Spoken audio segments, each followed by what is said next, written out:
আসসালামু আলাইকুম ওয়া রাহমাতুল্লাহি ওয়া বারাকাতুহু। সম্মানিত ফেসবুক বন্ধুরা, দেশ এবং প্রবাস থেকে যারা আমার লাইভে যুক্ত হয়েছেন, আপনাদেরকে জানাই অসংখ্য ধন্যবাদ। দেশের সার্বিক পরিস্থিতি নিয়ে কিছু কথা আপনাদের সাথে শেয়ার করার জন্য লাইভে আসলাম। ইদানিং মিডিয়াতে আমরা দেখতে পাই রফিকুল ইসলাম মাদানীকে নিয়ে ব্যঙ্গ করা হচ্ছে।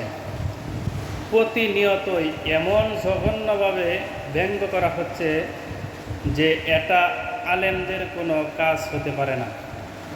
কারণ আলেম নামের জালেমরা রফিকুল ইসলাম মাদানীর শরীর নিয়ে ব্যঙ্গ করতেছে, অথচ আল্লাহ তাআলা মানুষকে সুন্দর করে তৈরি করছেন।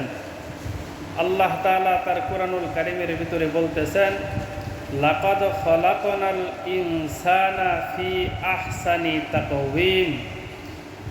আল্লাহ রাব্বুল আলামিন বলেন, আমি মানুষকে সুন্দর আকৃতি দিয়ে সৃষ্টি করিয়াছি। অন্য কোনো মাখলুকাতকে এত সুন্দর আকৃতি দিয়ে সৃষ্টি করি নাই। সুবহানাল্লাহ। অথচ কতগুলো মানুষরূপী শয়তান রফিকুল ইসলাম মাদানীকে নিয়ে ব্যঙ্গ করতেছে।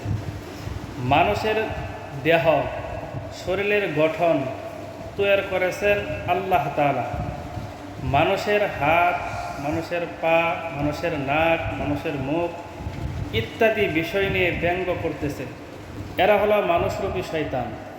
একজন আরেকজনের সাথে মাসালাগত বিরোধ থাকতেই পারে, মতবিরোধ থাকতেই পারে, ইখতিলাফ থাকতে পারে। এই জন্য কি মানুষের শরীর নিয়ে ব্যঙ্গ করতে হবে? এটা আপনাদের কাছে জানতে চাই।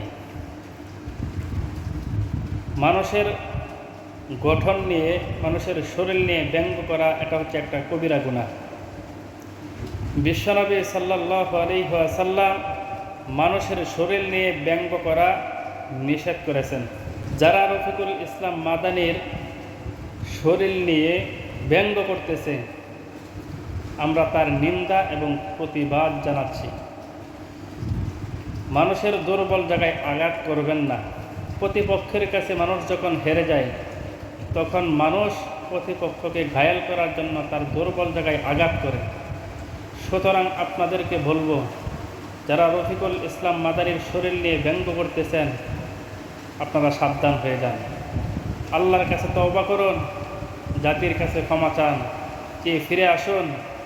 তা না হলে আল্লাহ তাআলা আপনাদেরকে ক্ষমা করবে না, এই জাতিও আপনাদেরকে কোনোদিন ক্ষমা করবে না।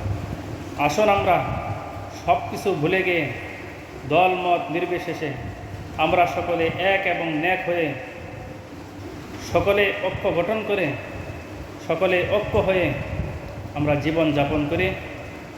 ইনশাআল্লাহ আল্লাহ তাআলা আমাদের সকলকে আমল করার তৌফিক দান করুন। আসসালামু আলাইকুম ওয়া রাহমাতুল্লাহি ওয়া বারাকাতুহু।